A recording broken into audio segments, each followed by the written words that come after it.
નમસ્કાર મિત્રો, શું તમે ક્યારે સોગંદનામું કરાવ્યું છે અને તેમાં સહી કરી છે?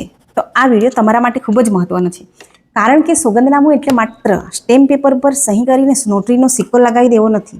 આખરે સોગંદનામું શું છે, તેમાં શું લખાય છે, નોટરીની સહીનો શું અર્થ છે અને જો સોગંદનામામાં ખોટી માહિતી આપી હોય તો શું થઈ શકે? આવી ઘણી મહત્વની વાતો છે જે દરેક વ્યક્તિએ જાણવી જોઈએ. આવી મહત્વની વાતો આજે આપણે જાણીશું એકદમ સરળ ભાષામાં. આ વિડીયોમાં આપણે જાણીશું સોગંદનામું એટલે શું, સોગંદનામું ક્યાં કામ આવે છે, ક્યાં ક્યાં માંગવામાં આવે છે, નોટરીનું શું કામ છે, સ્ટેમ્પ પેપર કેટલા રૂપિયાનો લેવાનો થાય અને જો ખોટું સોગંદનામું કરશો તો શું થશે, કેટલી સજા થશે વગેરે આપણે જાણીશું. તો ચાલો પહેલાં જાણીએ કે સોગંદનામું એટલે શું. સોગંદનામું એટલે કોઈ વ્યક્તિ દ્વારા સોગંદપૂર્વક શપથ લઈને લેખિત રીતે કરેલું નિવેદન કે જાહેરાત કે જેમાં લખેલી વાતો તેની જાણ અને માન્યતા મુજબ સાચી છે. સોગંદનામું કરનાર વ્યક્તિ જણાવે છે કે તેમાં લખેલી હકીકતો તેની જાણ અને માન્યતા મુજબ સાચી છે. સરળ ભાષામાં હું જે તે વ્યક્તિ જે વિગત લખીને સોગંદપૂર્વક જાહેર કરું છું કે જે તે હેતુ માટે સોગંદનામું કરવું પડેલ છે અને તે માટે આપેલ માહિતી સાચી છે અને ખોટું સોગંદનામું કરવું ફોજદારી ગુનો છે જેની મને જાણ છે, આ પ્રકારનું લખાણમાં સોગંદ લેનાર વ્યક્તિ અરજી કરે છે અને વ્યક્તિ દ્વારા જવાબદારી લેવામાં આવે છે કે અરજીમાં લખાયેલ હકીકતો સાચી છે તેની હું જવાબદારી રાખું છું. આમ વ્યક્તિ દ્વારા અપાયેલા નિવેદન તે તેની જાણ અને માન્યતા મુજબ સાચા છે, આને આપણે સોગંદનામું કહીએ છીએ અને અંગ્રેજીમાં એફિડેવિટ કહે છે. સોગંદનામામાં સામાન્ય રીતે શું હોય છે? વ્યક્તિનું નામ અને સરનામું, સોગંદનામું કરવાનો હેતુ, સંબંધિત હકીકતો, નિવેદન હોય છે, તારીખ અને સ્થળ હોય છે અને સોગંદનામું કરનારની સહી અથવા અંગૂઠાનું નિશાન હોય છે. જરૂરી હોય ત્યાં ઓળખની વિગતો પણ આપવાની થતી હોય છે. નોટરી કે સત્તાધિકૃત અધિકારીનું પ્રમાણન પણ જરૂરી હોય છે. તો ચાલો આપણે જાણીએ કે સોગંદનામું ક્યાં ક્યાં કામ આવે છે, કઈ કઈ જગ્યાએ સોગંદનામું માંગવામાં આવે છે. તો તમારે નામમાં ફેરફાર કરવો હોય તે અંગેની જાહેરાત કરવા માટે સોગંદનામાની જરૂર પડે છે. એટલે કે સોગંદથી જાહેર કરવામાં આવે છે કે અગાઉ જણાવેલ નામ અને હાલનું નામ એક જ વ્યક્તિનું છે, એવું આપણે સોગંદનામું કરવાનું થતું હોય છે. અને જન્મ તારીખમાં ફેરફાર કરવો હોય, નામ બદલવા હોય તો પણ સોગંદનામાની જરૂર પડે છે. ઓરિજિનલ દસ્તાવેજ તમારા ખોવાઈ ગયા હોય ત્યારે કેટલીક પ્રક્રિયામાં પણ સોગંદનામું કરવું પડે છે. વારસાઈ કરાવવા માટે વારસદારો તમારે જાહેર કરવા હોય તો પણ સોગંદનામું આપવું પડે છે. આધાર કાર્ડમાં તમારે નામ બદલવું હોય, સરકારી કચેરીઓમાં ચોક્કસ ઘોષણા આપવા માટે, કોર્ટ કાયદાકીય કાર્યવાહીમાં હકીકતની જાહેરાત માટે, શૈક્ષણિક અથવા અન્ય સંસ્થાકીય પ્રક્રિયામાં સોગંદનામું આપવું પડે છે. એ સિવાય આવકનો દાખલો કઢાવવો હોય ત્યારે આવક દર્શાવવા માટે પણ સોગંદનામું આપવું પડે છે.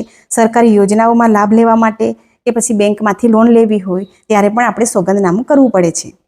હવે જાણીએ આપણે કે નોટરીનું શું કામ.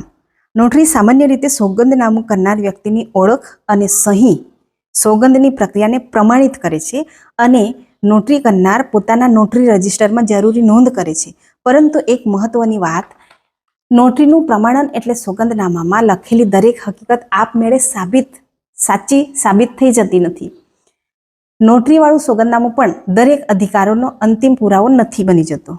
તેથી નોટરીની સાથે સાથે અન્ય દસ્તાવેજોના પુરાવા જરૂરી છે. ઘણા લોકો એમ માની લેતા હોય કે સોગંદનામું અને નોટરી થઈ ગઈ એટલે હકીકત કાયદેસર બની જાય છે. એવું હોતું નથી. આ હકીકત નથી. નોટરીનો સિક્કો લાગી જાય એટલે સરકાર સાચું માની જ લેશે એવું જરૂરી નથી. હવે સવાલ એ થાય કે આપણે નોટરી કરાવીએ ત્યારે સ્ટેમ્પ પેપર કેટલા રૂપિયાનો લેવાનો? આનો એક જ જવાબ નથી. સોગંદનામા માટે સ્ટેમ્પ પેપર લેવાનું થાય ત્યારે શું કરવું, કેટલા રૂપિયાનો સ્ટેમ્પ લેવો એ જે તે વિભાગ, કચેરી અને કયા કામ માટે સોગંદનામું આપો છો તેના પર આધાર રાખશે.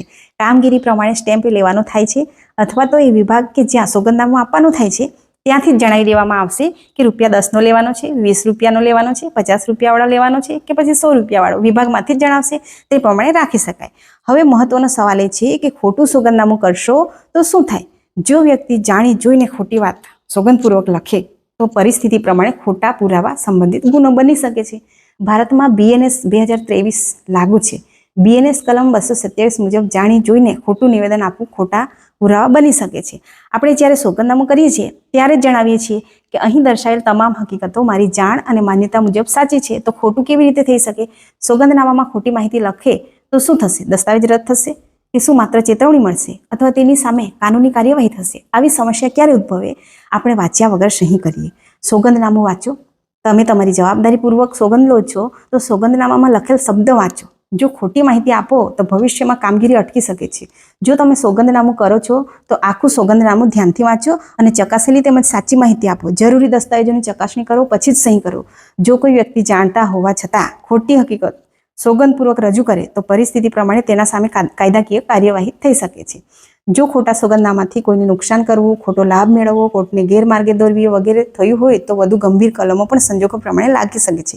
એટલે માત્ર સોગંદનામું કરાવી લઈએ એવું વિચારીને ખોટી માહિતી લખાવી યોગ્ય નથી. ધ્યાન રાખો, સોગંદનામું માત્ર કાગળ નથી, તેમાં ખોટી માહિતી આપવી ગંભીર કાયદાકીય પરિણામો લાવી શકે છે.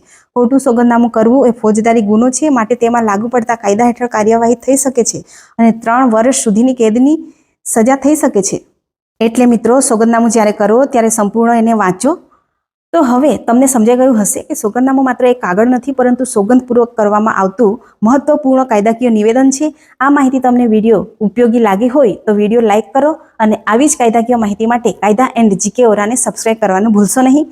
કાયદો જાણો, સમજો, તમારો અધિકાર અને બનો જાગૃત. ધન્યવાદ.